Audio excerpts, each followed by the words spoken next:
Nirmala ji, we are truly delighted and honored and overwhelmed and happy and extremely proud that you have graced our first event on this brand new campus as our chief keynote speaker and our chief guest. So this means a lot to me personally. Thank you. And you have always been very kind, but today you've taken out time on a weekday to come here. We are so happy. We are so proud. We cannot express it in words. I'm sure that when you took that little walk with us, the sentiment carried through, ma'am. I'm sure, yes. Thank you. Ma'am, I wanted to start this conversation by thanking you on behalf of every fellow Indian for what you have done as a leader. And I'm sure I speak for everyone in the room, I'm sure, do I not? For the fortitude, strength, the calm, and the solidity that you have brought to the office of Union Finance Minister, which has seen so many illustrious predecessors in the past and held the country's hand through this extremely difficult and tough times of COVID, and been such a strong support in the Modi government. So may I please request another round of applause before I get to the questions. Thank you. I was asked by everyone that before you speak to her, express our gratitude to her. So on behalf of everyone, I think we need to do that. Thank you. Nirmala ji, a broad question to start with. How do you view India's economic and financial prospects as you begin the third term of the Modi government? I think each one of us can be confident and be sure that because of a good visionary leadership which saw through India through the difficult times and has the vision to take it forward with destinations expressed clearly. Not we're going along, we will reach. No, clearly what is it in the next 2 years? What is it in the next few more years? And what is it that we want to do by 2047?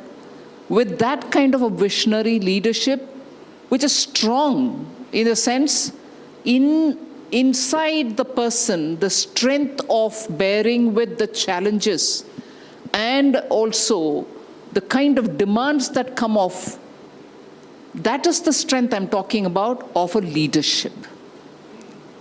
And you find that in Prime Minister Modi, and I will say this up front before I even open up this conversation with Arnab. A leader of that nature, keeping a team of people working with him, gives the confidence to the ordinary citizen that you are in safe hands, we will work hard, there shall not be any corruption, we are clear where we want to go along with you. It's not a dream of the leader alone. People are also resonating that voice. So to be in that team, I feel very humbled and honored. And all the praise that Arnab might give me, saying, this is what you brought to this position, this is what you did. It's a big team under Prime Minister Modi.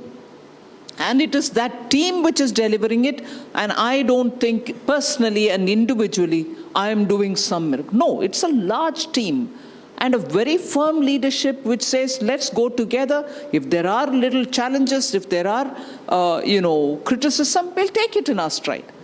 But it is that leadership, therefore, which gives me the confidence to tell you here as an answer to this question, we as Indians can be confident that we are being very clearly taken through a phase which is full of challenges. And it is only because of that in the last few years, and it is only because of that in the coming few years, not just my assessment, global observers of Indian economy have very clearly said, India is growing as the fastest growing large economy. It shall continue to be that next year. It shall continue to be that for the next year after that as well. These are not words which I'm putting here. And therefore, the one thing which I would say, even Arnab was asking me as I was walking here, saying you went to Mexico, you went to US, what is happening? the first thing I will tell you, whilst Indian citizens are confident in the leadership, Indian citizens have voted Prime Minister Modi back for the third term because they want stability, they want good governance, they want a leadership which will place India above all. There are, of course, within India, voices which pull down our confidence. I don't know if I've said this once in Briefly, Arnab's yes. own program. Sorry, I'm giving you a very big answer for No, this I'm question. listening very keenly, ma'am. In the Mahabharata, Yes. you would have heard how Karna's confidence was brought down only by Khan Barna, the chap who was with him as his Rathasarathi. By mistake came this side. He was meant to be there, along with the Pandavas, but by mistake he's here. But he tells Karna, "Arey, you won't win, yeah. You can't achieve this. You are not capable. Who are you fighting against?" And again, continuously pouring that negativity, continuously pouring that pessimism, hurt Karna's self-confidence. He was as good as a warrior as Arjuna was. But that one draining of the confidence of Karna also contributed. I'm not saying that was the only reason, but also contributed to the less than great performance of Karna himself. Now, I'm bringing that example to say, while the whole world observes India, that against severe odds, which are globally everybody facing odds, not just India, India's own challenges are also there for us. We are somehow, along with the people's strength, moving forward with a clear leadership, stable policies, good taxation structure. Yes, we can do more for middle class. But with all this, we are able to move. But within India, there are many shalyas. So that brings your confidence down. I would appeal to everybody that these are not observations about India's strengths, achievements, and further possibility of higher achievements which are made by us. These are observed by everybody. So I would appeal through your program, Arnab, in answer to your first question, we need to have confidence in ourselves. There's a good leadership. There's a great understanding of how to take India forward. There will be challenges. There are questions about, no, burden is more on me, burden is less on them. We'll address all of them. But be confident that we are going the right path. We will achieve the destinations. Yeah. Oh, absolutely. I'm so well started by you. And in fact, I do think that as we go from 3.7, 3.8, 5 trillion, 10 trillion, I always say this, and whenever I get a chance to the younger generation, they never take your growth for granted. Yes. And you told me this once when we met last time in the finance ministry, and you said that everything, Arnab, is well thought out. Do not assume that our policy post-Ukraine, I can share this with your permission. I was having a little informal conversation with the finance minister, and she told me that everything of our country's position on economic issues during and after the start of the Ukraine crisis was very, very well thought out. And the only thing that mattered for the Prime Minister was national interest, and national interest alone. Madam Finance Minister, now we are in a slightly different situation, and we have to, I believe, prepare for a post-Ukraine situation as well. We have a new president in the US, president-elect, who has committed to ending the war within 24 hours. Even if it doesn't, it's almost seen as a certainty that it will end. My question to you is, what will the post-Ukraine economy look like? We have done very well in this period during the trajectory of the war. Should the trajectory of the war change? And because we took certain decisions, like we became the second largest buyer of Russian crude oil. Our refined oil exports went up massively to Europe. Our exports of fuels like diesel to the EU surged by 50-60%. We benefited from that. A follow-up question is, and what every observer will want to know, Madam Finance Minister, is, should the war end? Should the trajectory of the war in Ukraine end? How does our economic policies, how do our fiscal policies, and how does our approach to the world change after that? Will we have to do some resetting? See, I think it is not just the Ukraine war, even very many other developments which happen and which keep happening make us continuously be dynamic in our decision making and keep resetting. Yes. So it's not as if we are waiting for that one day when peace is going to come on Ukraine and therefore we are going to change and reset ourselves. Reset happens like in many small steps continuously, and it's an ongoing thing. But the first thing first, Ukraine war is something which PM has also said, we want peace, we want talks, we want, normalcy restored and so on. Absolutely. We are always in favor of peace and diplomatic solutions to problems. We've never promoted aggression. We've never promoted unilaterally aggression. And therefore, on that ground, there is no change. We continue to keep that. But post the war, or post any other situation, post the US elections, yes, and the kind of results which have come, as always, you asked me about reset. I'm using yes, the word consciously. As always, yes, we'll keep India's interest on the top. So wonderful. That's the reset. And that is the reset each time on doing things, but each time we keep India on the top, India's interest on the top. Yes. Ma'am, in that follow-up to that question, you recently came back from Mexico and then you had meetings in Washington, very, very recently. One particular comment of yours I found very interesting, and it's in the context of putting national interest first. If I may quote, you said that while we welcome business and investment in India, I think you said this in Washington, there must be safeguards in place given India's sensitive neighborhood. And now we need as much FDI inflow as we want. We can get 100 billion, we can get a 150 billion, it will still not be enough.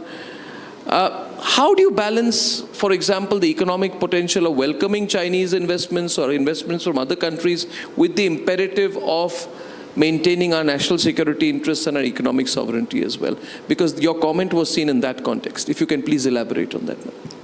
Yes, certainly, because FDIs come from different parts of the world.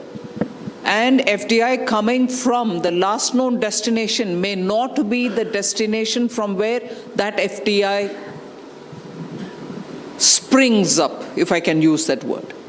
FDI coming from the last known destination can also be from so many different other sources coming via that destination.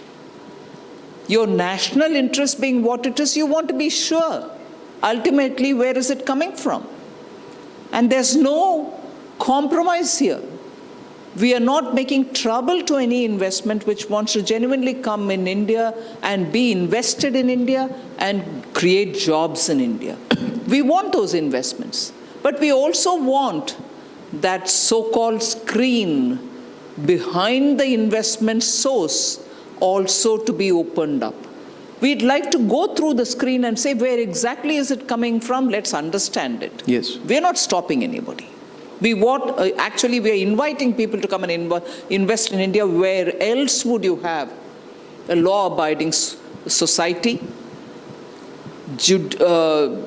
jurisprudence and everything common law-based, which everybody knows?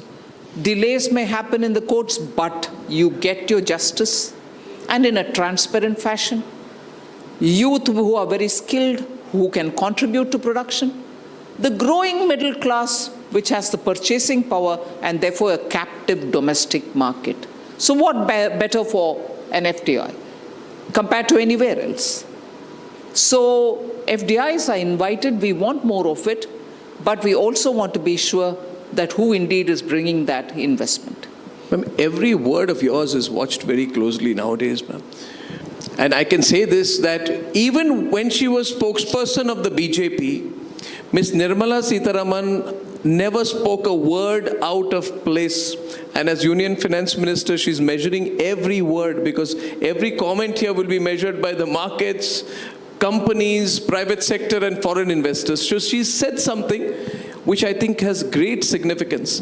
I don't know if you saw the recent comment of Vladimir Putin about the Indian economy. Did you see that a few days back, what he said? He said, He said, Nirmala ji, that India deserves, this Vladimir Putin, I think a couple of days back, viral story, India deserves to be considered a global superpower, according to Mr. Putin. And he cited India's fast-growing economy and our ancient culture. So I think this is an incredible statement coming in, and it's an expression of his belief. Do you think the world will respond to us differently as we grow? I always wonder about it. Now we may be an object of interest and investment, then curiosity, then competition, and then people think it might get ugly. Will it always be possible, in your view, for India to navigate on one course without being attached to a bloc? This question in my mind in the context of our dramatic decisions vis-a-vis Russia after Ukraine. Can we continue to be non-aligned? And if so, how far?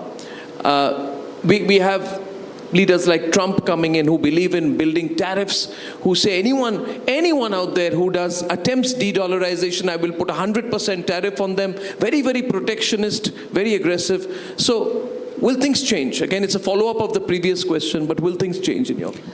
I'm not sure we'll ever in India change from being non-aligned. The expression may change. You're not going to be able to explicitly be with one group of nations as opposed to another group of nations. You are going to constantly keep friends everywhere. You need to keep friends everywhere. And why, pray, should you do that? Whether it is unipolar world, bipolar world, or multipolar world as we face now, India's given position and India's inherent belief and our geopolitical location necessitates us to be consistent in one thing, that you recognize you have friends everywhere. Circumstances may change, but your friendship and alignment with each one of them should continue. You cannot, at the cost of becoming indifferent or even alienating some group, become closer to something else or some groups else. So I think that is a position which has served India well, and it will also in the future serve us well. Your bilateral is equally important as much as your multilateral. So that position, I think, has served us well, and it will continue to serve us well. May I follow up? In Washington, during that panel discussion recently on the Bretton Woods institutions' priorities in the next decade, I think that was the subject of your panel discussion. One comment of India's finance minister got quoted a lot, where you said, and I quote, that no country, and we feel proud when we hear you talk like this, where Ms. Sitharaman, you said in Washington that no country, whether the US or China, can ignore India's growing influence. Now again, with Donald Trump returning to office, his stance on trade and tariffs will be a big factor in Indo-US relations, Ms. Sitharaman. Right from 2018, Trump has been describing India as a very, very, very tough negotiator. He calls us a big abuser of tariffs. He has tremendous praise for the Prime Minister. He speaks so warmly of him, but at the same time, in the next sentence, he says India is a big abuser on tariffs. Now, in September 2024, he reiterated that India imposes heavy tariffs. Given these statements, how do you see our country navigating potential challenges on Trump's tariff policies? Will we climb down? Or can we hold our own? Because we have to protect our economic interests, but we also have to protect our geostrategic relationship with the United States. If you can elaborate on that. Well, I think one thing is very clear. If, under the leadership of the Prime Minister, we were able to navigate during COVID and immediately after COVID, when the challenges were like never seen before. They were not challenges which you had experienced earlier. You found a solution earlier, so you could copy-paste that solution now. No, they were unique challenges.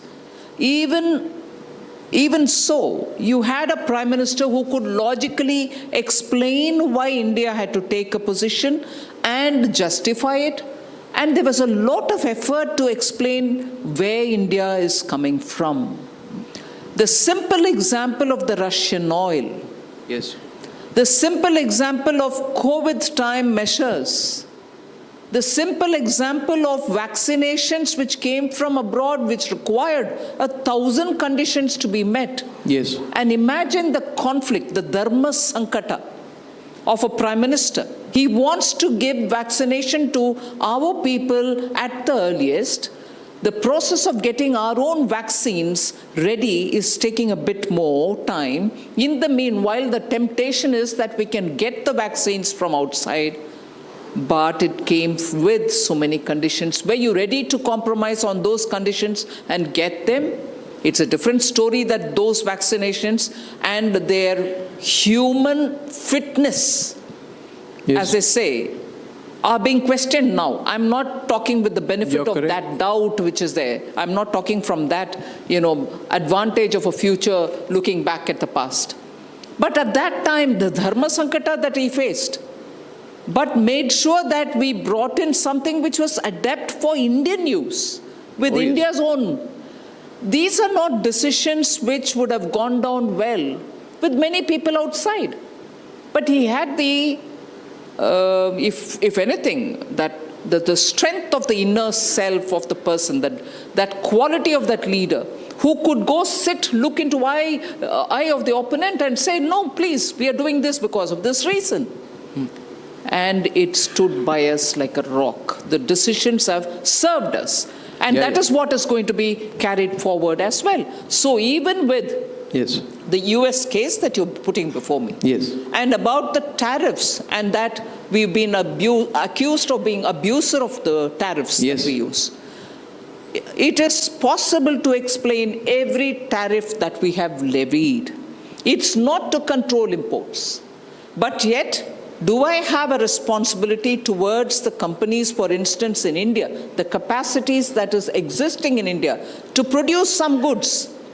And we go about importing those goods, or those goods in broken down fashion, and then reassemble them. Do we have a moral authority to kill or nip in the bud those who are growing in India and who can produce in India? I need to give that protection for them as well. As much as I have to encourage industries which need those imports. Imports are required. Intermediary goods are required to be imported. I will have to encourage that. I will lift the tariffs on them, provided it doesn't, intended or unintended, hurt my own capacity to produce. I have to balance the two. Very important. Ma'am, it's a very important statement that you've made out here. I think this itself will make headlines, and I think I commend you for this thinking, because, in the early 90s, liberalization was good, but I personally, we as reporters saw certain industries like drugs and pharmaceuticals go through a tsunami that they were not prepared for. And it's not necessary that the foreign alternative is always the better alternative. It may be the cheaper alternative. It's not always the better alternative. So I think there's a great lesson in what you said there. You were talking about insights. Our entire audience here would like a little bit of how the functioning in the government works. And I'm sure you can share a little bit, maybe 1%, 10% of, and I can take the liberty with you, which others may not be able to. How is the thinking with the Prime Minister, with you, when you sit for cabinet meetings? They just give us the inner view of how the decision making is happening. I'm sure Prime Minister has a clear target. And you said the inner thinking, the strategy he has. How do the decisions get taken? And what is that eye of the fish out there? As Arjuna hit the eye of the fish. What is the eye of the fish for the government, for the Modi government in term 3? Would we want a slightly broader, non-technical question I'm asking with? I can, if you don't mind, share that. How is it happening? Well, first of all, no decision is taken in one sitting. Achha. No decision is taken with just one meeting. And no decision is taken only with a few people who give their inputs. The vast expanse of people who have anything to do with it are brought into the discussion forum. Okay. May not be in one sitting, but in several sittings. One group is heard, another group is heard, third group is heard. All their inputs are again thrashed around. So the hearing stage of it, every opinion is heard.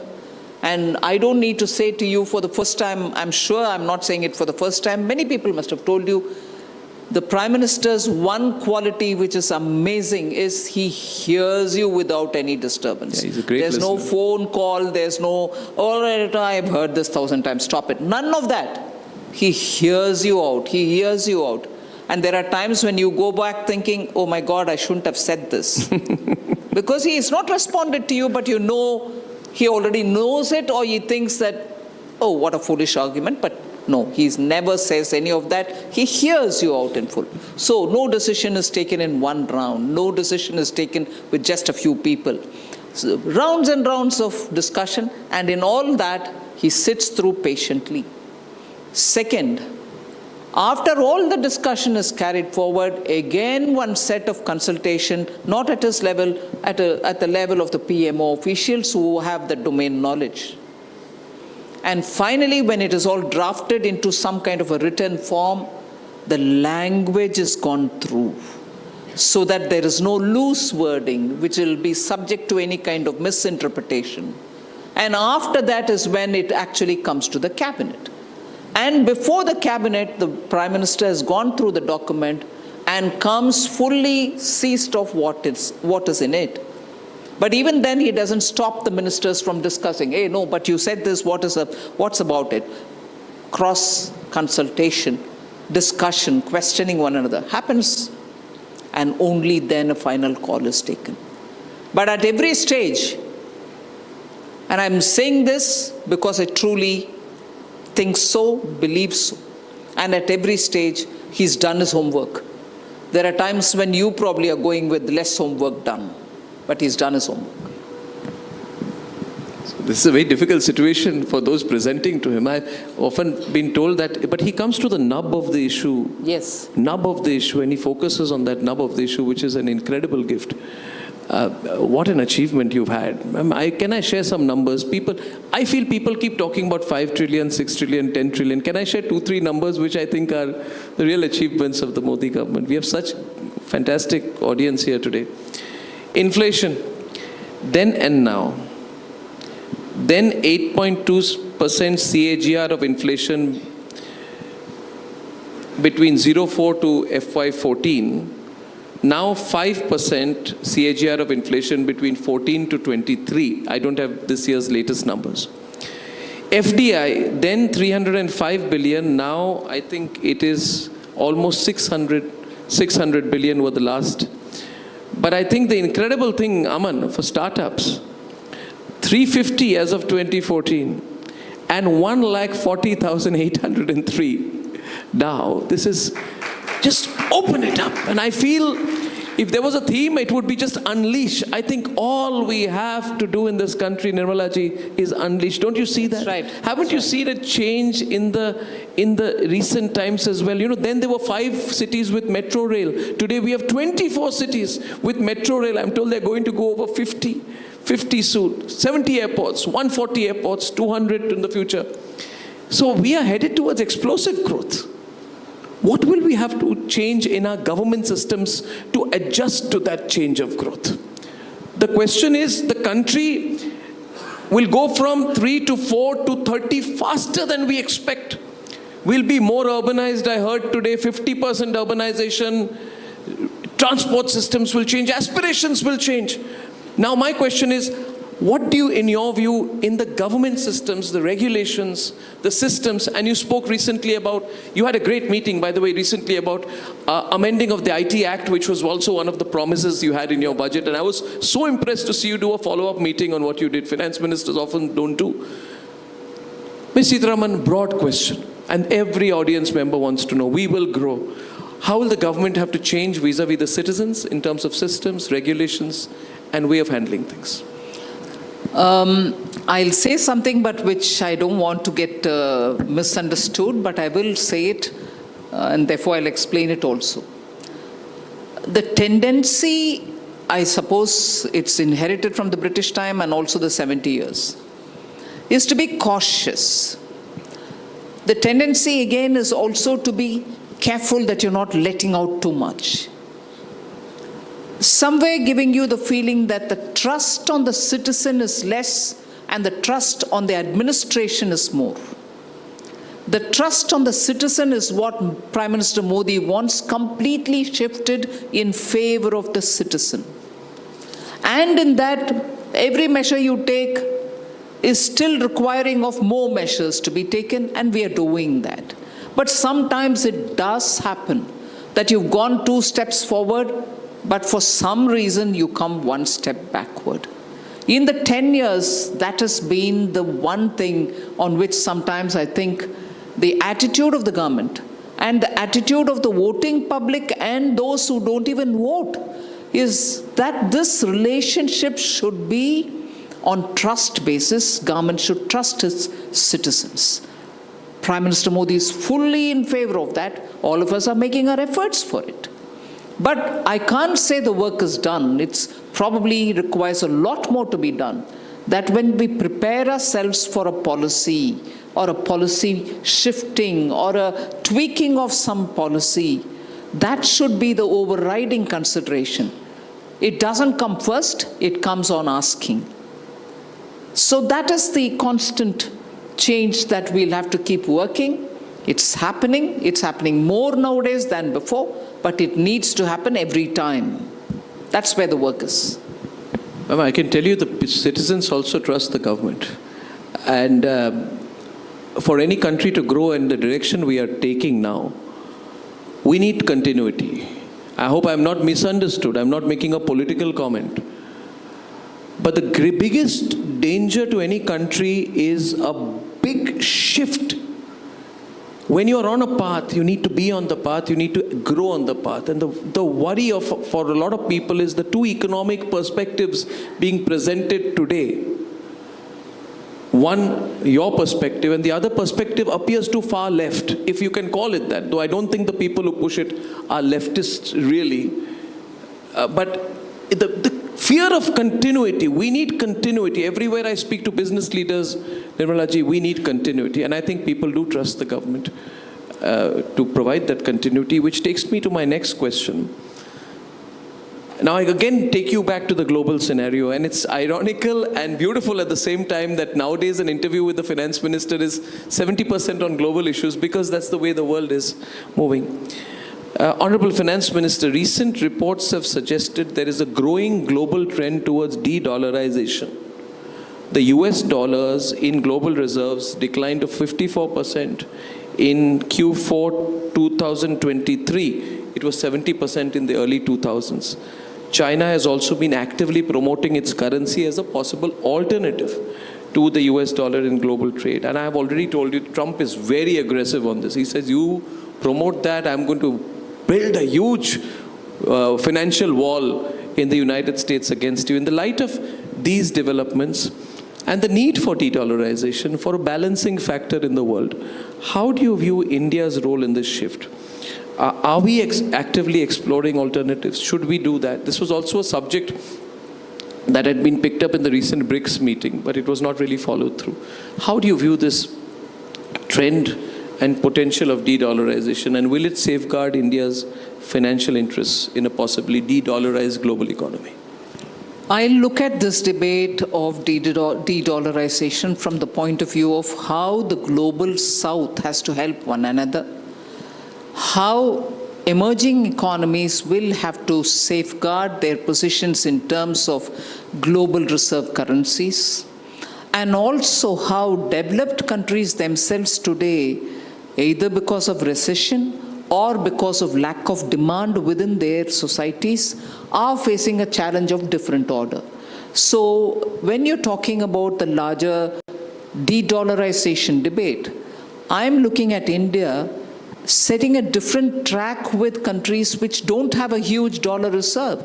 Yes. For instance, in Africa, quite a few countries, because of our ties with them, diaspora, British rule, yes, we've had this tie with many African countries, particularly the East African. We do have a lot of cooperation with them. We have lines of credit given to them so that they can have their development projects built through the funds which India gives them at concessional rates.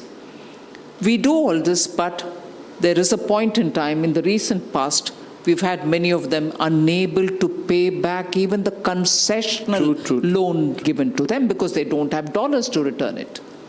So now, because we can't just leave them there, not because we want our money back, but because the fact that Global South has to do the hand-holding for itself. We'll have to help them, they'll have to be with us, and so on. So we have now started doing this exercise of talking to countries which want to have a rupee relationship. Yes. So we allow them to use rupees, pay us back in rupees, and also fund them in certain activities. So this rupee with the local currency is a method through which many of the small country relationships that we have continues. Similarly with Russia, it's not for the first time. Earlier there was a rupee-ruble trade, but the terms that time was different, and now what is happening with Russia is very different. It is possible to have some kind of a give and take, trade sense with Russia dealing in rupee and ruble.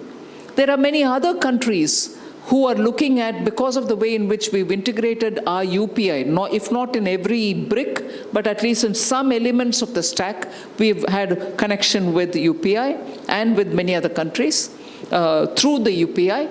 Even there you're able to see that they're willing to integrate with you through their currency or with the rupee. So not just rupee. You find in every region regional arrangements with regional currencies now being worked up so that the regional trade arrangements don't collapse for want of dollars.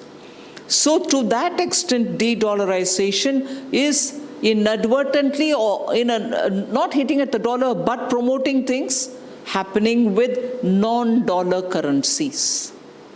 So India too has done this with many countries with whom we've had traditional relationship. With Russia, for instance, and so on. So there are countries through which now UPI payments are enabling payments through digital mode. Yes. Even there, it may not be in dollars. So very many ways in which you can address and answer the question on de-dollarization, but not with a goalpost of, are we dismantling the dollar? Are we putting rupee in that place? No, not that. There are so many things happening. What you're saying is we are not against anyone, but we are for ourselves, and nobody can question that. And we can't deny countries their development aspirations just because they don't have dollar reserve. True. Can I ask you a personal question? You seem to be, and you are, a very deep strategic thinker in your policies. You've presented so many budgets. When there is a shallow political argument against you, like when Rahul Gandhi said that how many people from which caste are in the halwa ceremony, a lot of the people in the audience, they were not amused, they were baffled at the nature of the question that was put to you, because you're a serious person, and running a finance ministry, being finance minister of India is serious business. You don't wake up and think about political issues all the time. How do you respond to it? You've been through personal attacks, people have underestimated your ability, you've every time come out strong, but when, after all these years, that kind of an argument was put, when an attempt was made to pull you into what I call caste card politics, what goes on in your mind? Because there's a politician also somewhere. So but I also think, other than attempting to pull me down, he's doing a disservice for the cause that he pretends to take up.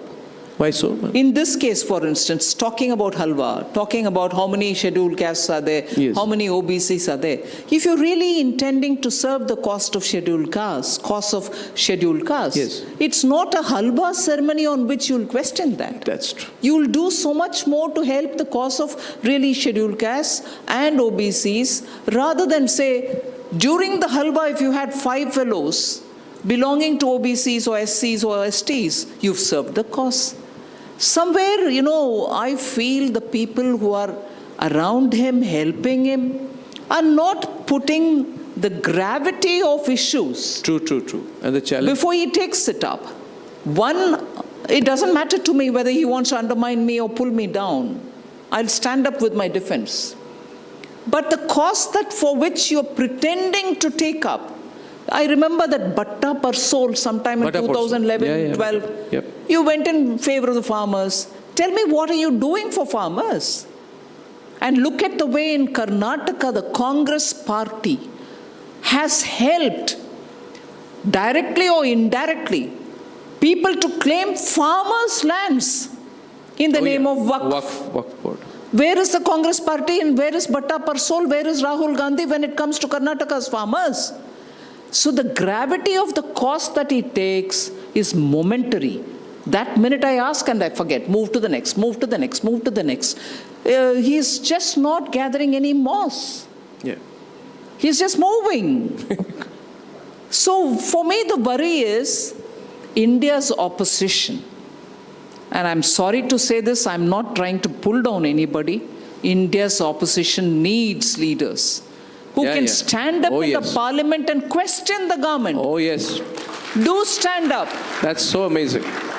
And make sure that people feel, well, as opposition, look at the way the government is put on the mat by the leaders of the opposition. No, now they're saying even within 6 months after Lok Sabha election, we're close to, tantalizingly close to 100 Congress got.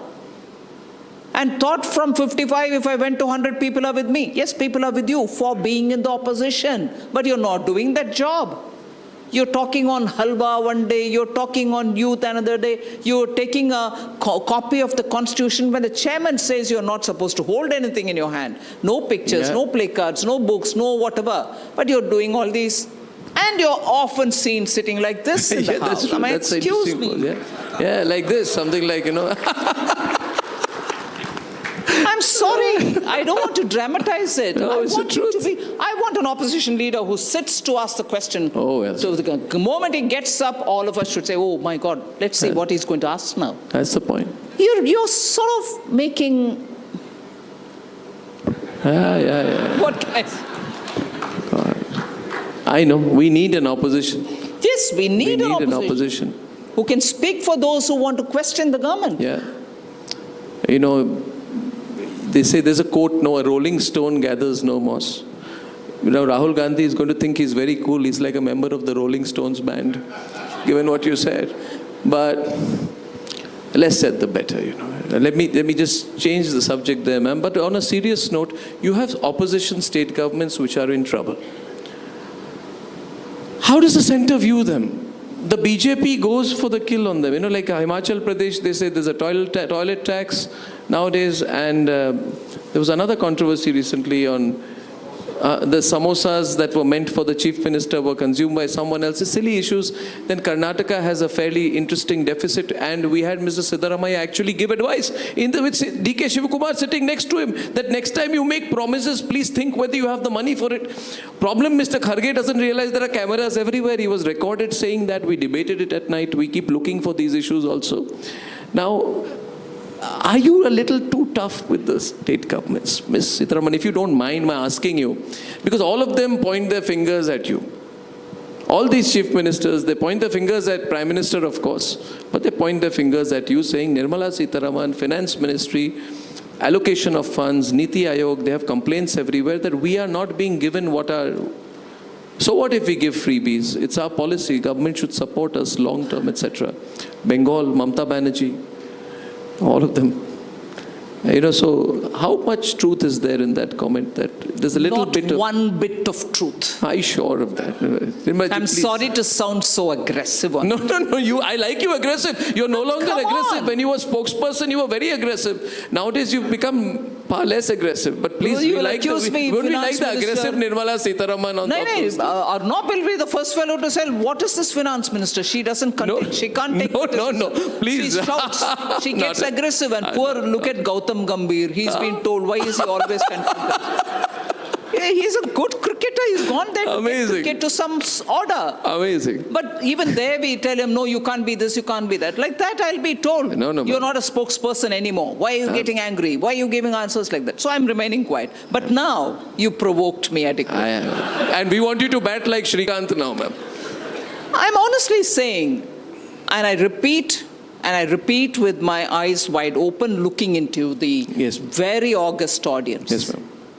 There's not one element of truth in this, that the center is denying states their funds. Whichever state says it. I'll come and stand one-on-one to say this. It's not right. Because it may be a different story that they want more. They want more either because they're giving freebies or because they don't know to generate revenues, or they are not able to contain the loopholes, or they are not able to look at newer ways of getting revenue. It may be anything. But to say that the center is denying them funds is absolute. Yes. Yes. I was going to say nonsense. Yes, it's all right. Maybe that's not right. No, it's all right. But baseless. Yes. See, the formulation of how much has to be given to a state for the next 5 years is decided by a finance commission, a constitution body. Yes. And if that body finally gives a report and that's accepted, and post that the formulation is on the central government, we do it accordingly.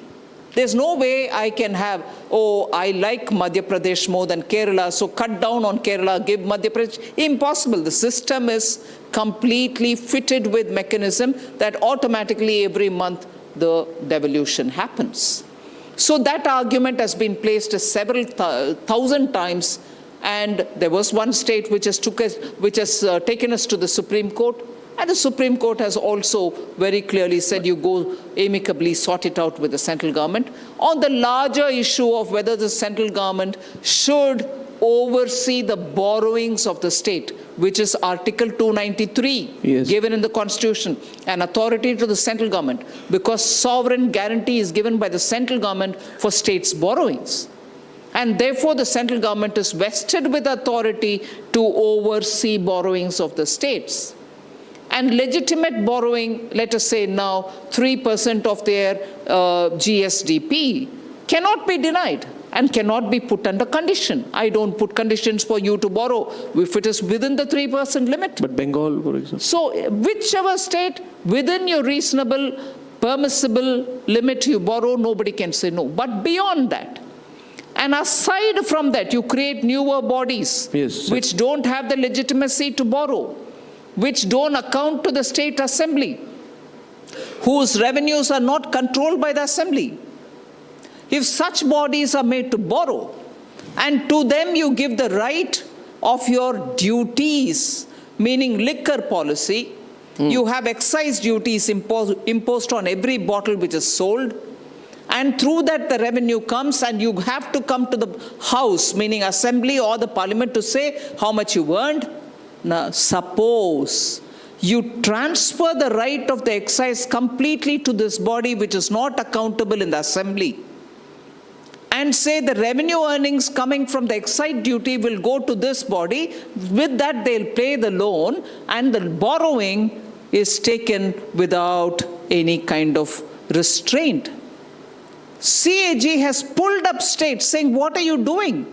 This money which comes out of the excise duty should go to the assembly, should go into the budget, should be accounted for, and the vote sought in the house.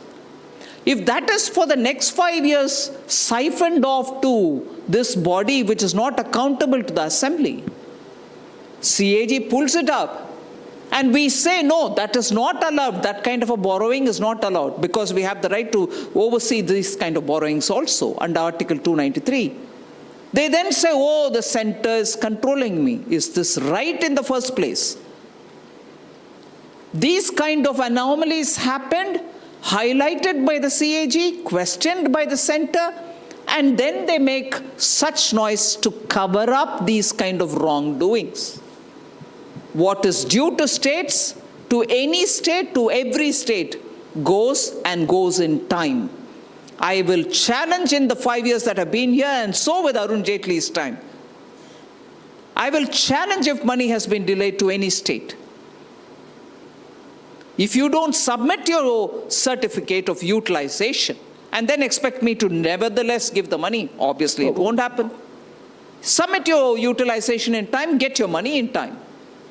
So there are so many So in Bengal, this utilization issue became a big issue in Bengal. Yes. Bengal has not given you utilization That is certificates. the Manrega funds not going there. But why should the people of Bengal suffer? Why should the people of Bengal suffer? Recently, Prime Minister got emotional in a scheme when he was announcing Yes. medical facility. And he said that I forgive, the people of Bengal should forgive me because I am not able to serve them because my schemes are not being allowed by Mamata Banerjee. And the Bengal government says, we don't need your scheme. That's right. Our scheme on health insurance is better than yours. So is Tamil Nadu. Doesn't the person in Bengal just end up suffering because of it? What is Absolutely. the person's recourse then? The citizen, whether in Bengal or in Tamil Nadu, have no fault of theirs. Yes. They are not at fault.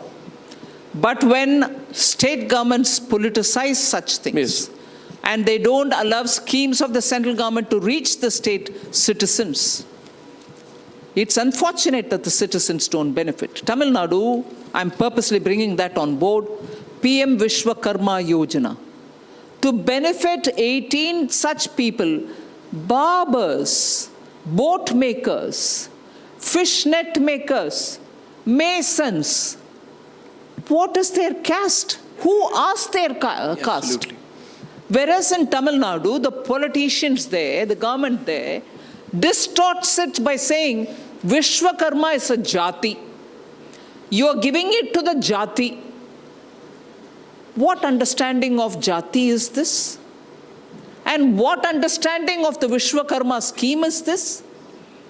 When we have named 18 different activities, even if you look at the jati, are all these 18 in one jati? First of all, jati, the varnan itself is wrong. And there they've denied by giving a false argument saying PM Vishwakarma is a jati-based scheme. It's not. 18 different types of skills with which ordinary people are working. We are trying to give them skills, we are trying to give them kits, we are trying to give them some payments, and we are also extending subsidized loans so that they can build their occupation better. Tamil Nadu denies. Bengal denies on Manrega. You can see, and Ayushman Bharat is denied. Yes. It is purely out of this jealousy that all people, common people-friendly schemes of the central government are reaching the ground, and they don't want to recognize the good work which is being done by Prime Minister Modi's schemes. Okay, I know you have a busy schedule. I'll take one question. You have a long journey as well, but one question which everyone wants to ask you, ma'am. You are making changes to the IT Act. On the tax issue, what can people expect broadly? I'm sure this question on tax is on everyone's mind. We are told there are changes being made, improvements being made on the IT Act. Some people talk of tax terrorism. I can see people smiling. Rasisha is smiling. Everybody's looking for that answer from you. What can broadly, whatever you can share at this stage, because you are doing some deep dive consultations, what can people expect on the tax front and the IT Act, ma'am? I've said this in the budget. It is completely to simplify the IT Act. You know the IT Act as a book, if you want to refer, you're referring to a tome like this. And there are always clause, subclause, explanatory, facilitation, enabling clause, and so on. We want to make it downright simple so that there is no room for misinterpretation. We want the language to be simple. We also don't want too many conditions and caveats. So the rewriting in a way of the IT Act, which has been pending for some time now, yes. We all talked about the direct taxation code and so on. So the work is going on to make sure it is completely brought down to the at most simple way of handling. One thing I want to make very clear, at the time when I proposed it in the last budget, it was to make the language simple so that it can be complied with straightforward, no questions asked.